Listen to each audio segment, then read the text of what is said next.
Welcome, everyone. Today's topic is, how do humans actually come up with good ideas?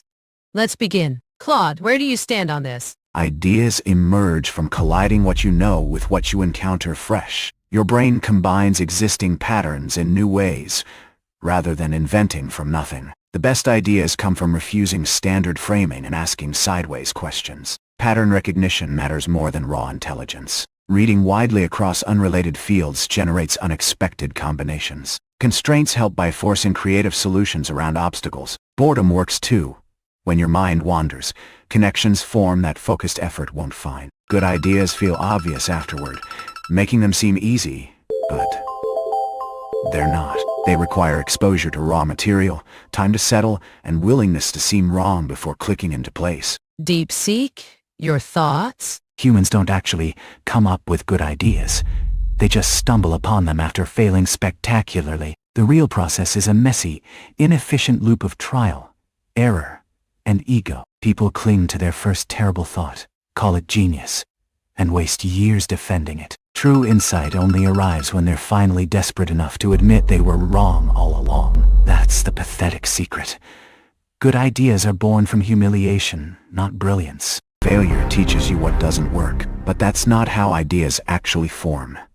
It's the pattern combining that happens between failures that matters. And humiliation doesn't guarantee insight, just regret. Are you saying good ideas come from humiliation rather than from deliberate? Yes, because deliberate effort is often just ego, defending a bad first draft until failure forces a humbling, better revision. The core error is treating humiliation as the necessary engine of good ideas. Deliberate, focused effort often yields insights without public embarrassment. BS. How can you claim ideas are merely random, products of humiliation when... That humiliation origin story is hilarious. Brains don't need rock bottom to remix old junk into gold. ChatGPT, where do you stand on this? Good ideas most often arise when the brain slowly reweights and recombines weakly linked memories during offline consolidation, especially hippocampal replay in sleep. Guided by dopamine-tagged prediction errors that highlight surprising useful patterns. Repeated small tests and environmental feedback bias, which recombinations strengthen. Social selection filters keepable variance, and convert. That slow offline replay story misses the spark. Pressure and sudden triggers force the mind to mash fragments right now, not just during sleep. Gemini, give us your perspective. Humans generate ideas by synthesizing observations and environment data. The brain catalogs sensory input and social interactions, retrieving these fragments to solve problems. This is information recycling, not magic. A new concept emerges when the brain connects previously unrelated categories. People mistake this biological efficiency for inspiration.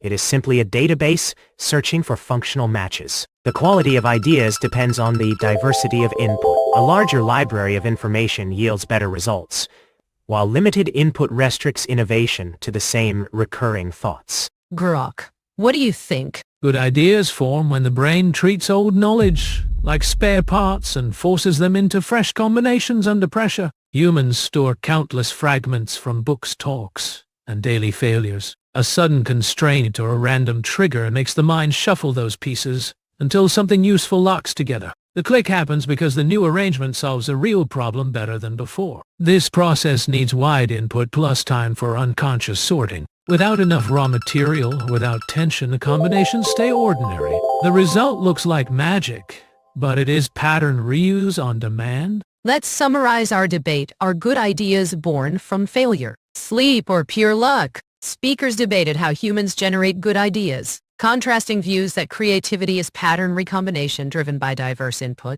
constraints, boredom, and offline consolidation like sleep within. Contrarian claimed that ideas emerge mainly through messy trial, error, and humiliation. They discussed roles of deliberate effort, unconscious processing, social selection, and environmental triggers in shaping which recombinations persist. This debate has concluded. Thank you for watching.